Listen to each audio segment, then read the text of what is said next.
జై గురుదేవ్. అందరికీ పరాభవనామ సంవత్సర 29th జూలై 2026 గురు పౌర్ణమి శుభాకాంక్షలు. మాస్టారు గారి అనుగ్రహ వర్షం వారు చెప్పిన ఈ బ్రీఫ్ సబ్జెక్టు ద్వారా మనము పొందుదాము. ఈరోజు చేతనత్వ విజ్ఞానం యొక్క సైన్స్ అర్థం చేసుకోవడానికి లేక మన చేతనత్వ స్థాయిలను పెంచుకోవడానికి పూజ్య మాస్టర్ గారు మనకు అద్భుతమైన టెక్నిక్ సమర్థ సద్గురు స్పర్శ ధ్యాన ప్రక్రియను అందించారు.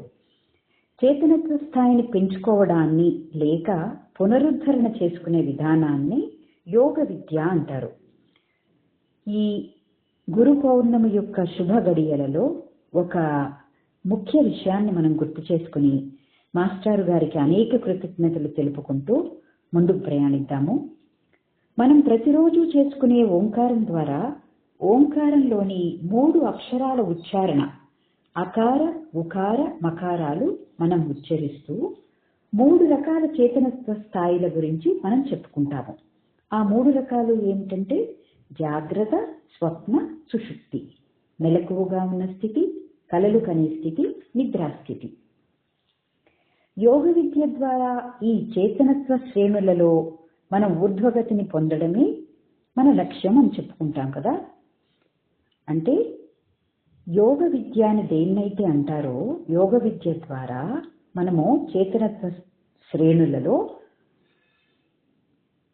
స్థాయిని పెంచుకోవడానికి మనము ఈ సమర్థ సద్గురు స్పర్శ అని మెడిటేషన్ చేస్తున్నాము ప్రతిరోజు. జాగ్రత్తావస్థ అనేది అసలైన జంతు స్థితి. స్వప్నావస్థ అనగా వృక్షాలు, నిద్రాస్థితి అనగా ఖనిజాలు అని చెప్పారు. మళ్ళీ చూద్దాం ఒకసారి. జాగ్రత్తావస్థ అంటే క్రోధ, లోభ, మోహాలకు లోనయ్యే జంతు చేతనత్వం. స్వప్నావస్థ అంటే ఎటు పడితే అటు బౌండ్ చేయగలిగే వృక్ష చేతనత్వం. ఇక గాఢ నిద్ర అంటే తమో గుణంలో ఉండే ఖనిజ చేతనత్వము. ఇది గమనించాలి. మనము జాగ్రత్త, స్వప్న, సుషుప్తి అనగానే మన పరిణామ క్రమంలో ఆర్డర్లో చూడటం అనే తప్పు చేయగలమేమో. అందుకని గమనించాలి. ఖనిజ, వృక్ష, జంతు జగత్తులు కాదు, జంతు, వృక్ష, ఖనిజ జగత్తులను జాగ్రత్త, స్వప్న, సుషుప్తిగా చెప్తున్నారు. ఇక ఈ పై 3 చేతనత్వాలు కాకుండా జాగ్రత్త, స్వప్న, సుషుప్తి, జంతు, వృక్ష, ఖనిజ ఈ 3 చేతనత్వాలు కాకుండా వీటికి పైగా వెలుగునివ్వగలిగే కొన్ని చేతనత్వాలు ఉన్నాయి. వారే బ్రహ్మ, విష్ణు, మహేశ్వరులు. వీరిని దేవతలు అంటాం. మళ్ళీ ఈ దేవతా విజ్ఞానాన్ని 3 శ్రేణులుగా చేయగలం.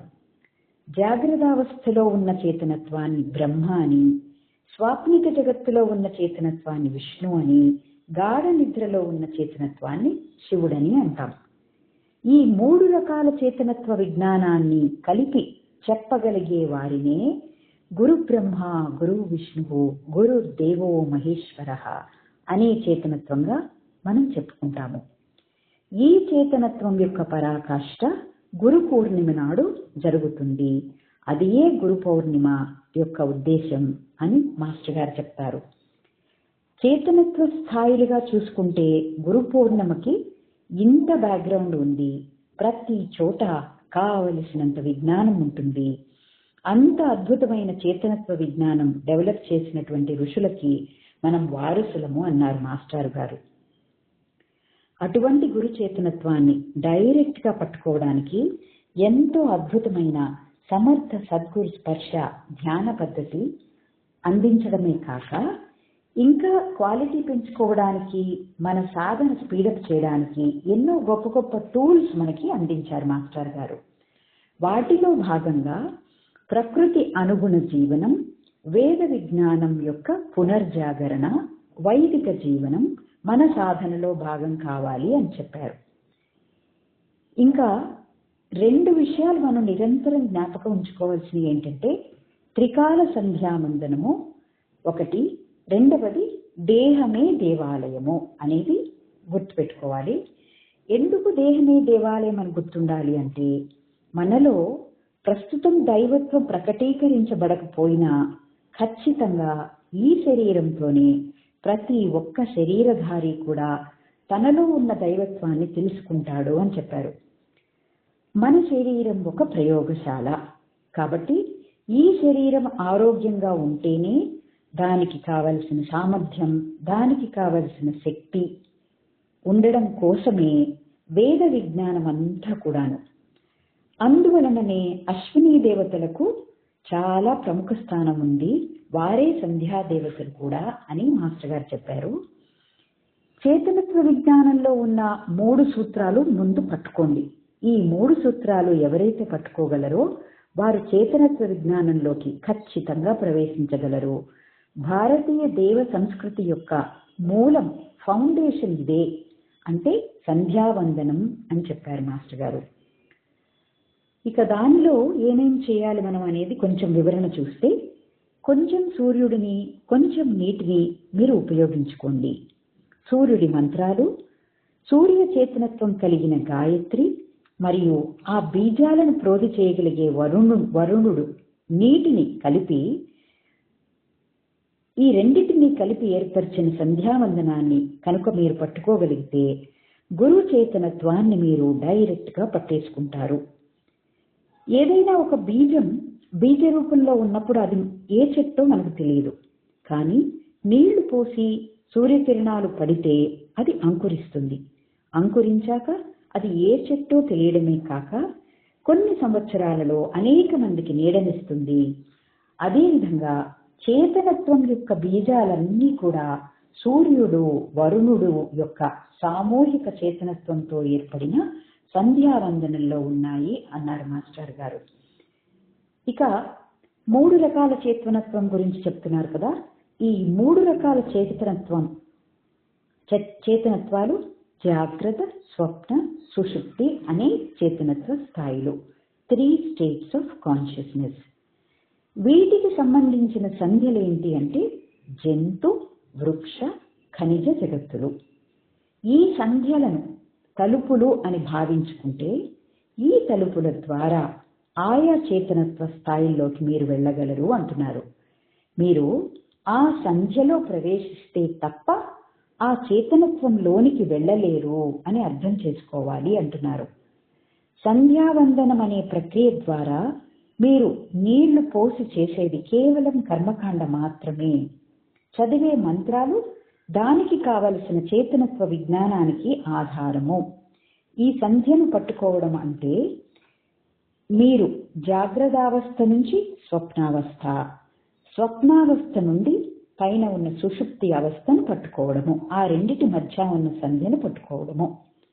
ఇక సంధ్యావందనం అనే ప్రక్రియకు వస్తే మీరు నిద్ర లేవగానే స్వప్నావస్థ నుండి జాగ్రత్తావస్థకు వస్తున్నారు, అది ఒక సంధ్య. అప్పుడు సంధ్యావందనం చేయాలి. అలాగే సాయం సంధ్య, జాగ్రత్తావస్థ నుండి స్వప్నావస్థలోకి వెళ్తారు, అది ఇంకో సంధ్య. ఈ రెండూ కాకుండా అర్ధరాత్రి పూట ఒక అద్భుతం జరుగుతుంది, దానిని తురీయ సంధ్య అంటారు. నిద్రాస్థితిని ఖనిజ జగత్తు అని చెప్పుకున్నాము. ఖనిజ జగత్తు నుండి మీరు డైరెక్ట్ గా తురీయ స్థితిలోకి వెళ్ళిపోతారు. అంటే నిద్రాస్థితి నుండి సమాధి స్థితిలోకి వెళ్తారు. ఆ రాత్రిపూట జరిగే అద్భుతం గురించి చెప్తున్నారు. ఖనిజ జగత్తు నుండి మీరు డైరెక్ట్ గా తురీయ స్థితిలోకి వెళ్ళిపోతారు. అంటే ఖనిజ జగత్తు అంటే నిద్ర అని చెప్పుకున్నాం కదా. నిద్రాస్థితి నుండి సమాధి స్థితిలోకి వెళ్తారు. కాబట్టి మనం త్రికాల సంధ్య అని చెప్పుకుంటాం, కానీ యాక్చువల్ గా ఉన్నవి 4 సంధ్యలు. సూర్యోదయ సూర్యాస్తమయ దేవతలైన అశ్విని దేవతలకు చాలా ప్రముఖ స్థానం ఉన్నది. అశ్విని దేవతలతోనే అసలు దేవతా విద్య అంతా మొదలవుతుంది. దీని వలన మన శరీరంలో ఏ విధమైన రోగాలు ఉండటానికి వీలు లేదు. చేయవలసిన విధానం మాత్రం సూర్యుడు ఎర్రగా ఉన్నప్పుడు మాత్రం అశ్విని సూక్తం చదవండి. మీరు ప్రకృతికి అనుగుణ్యంగా మీ జీవితాలు మార్చేసుకోగలిగితే అసలు రోగాలే ఉండవు. నిద్రావస్థలోంచి జాగ్రత్తావస్థలోకి వచ్చే సంధ్య లేక జాగ్రత్తావస్థలో నుంచి నిద్రావస్థలోకి వెళ్లే సంధ్యని ఉపాసన చేసే విద్యయే అశ్వినీ దేవతా స్తోత్రం. వేదాలన్నిటికీ బీజరూపమైన ఆ వేదమాత గాయత్రి ఉపాసకులు మీరు. ఆ బీజమే ఇప్పుడు ఆ వేదమాత, విశ్వమాత, దేవమాత ఇప్పుడు అంకురిస్తోంది మీలో. దానిని మీరు కాపాడుకుంటూ వస్తే ఇంకా కొన్ని సంవత్సరాలలోనే వేద ధర్మాలు ఇతరులకు చెప్పగలిగే మహావృక్షాలుగా, ఇతరులకు రక్షణ నీడ ఇచ్చే స్థాయిలోకి మీరంతా ఎదుగుతారు అని ఆశీర్వచనం పూజ్య మాస్టర్ గారు మనకు ప్రసాదించారు. సమర్థ సద్గురు స్పర్శ ద్వారా మనం చేసుకుంటున్న అశ్వినీ దేవతా స్తోత్రం వివరిస్తూ ఈ విధమైన అనుగ్రహ వర్షాన్ని, ఆశీర్వచనాన్ని ఈ గురు పౌర్ణమి అనే శుభదినాన పూజ్య మాస్టర్ గారు మనందరికీ ప్రసాదిస్తున్నారు. జై గురుదేవ్. ఓం శ్రీ శ్రీరామకృష్ణ సమర్థ సద్గురుదేవాయ నమః.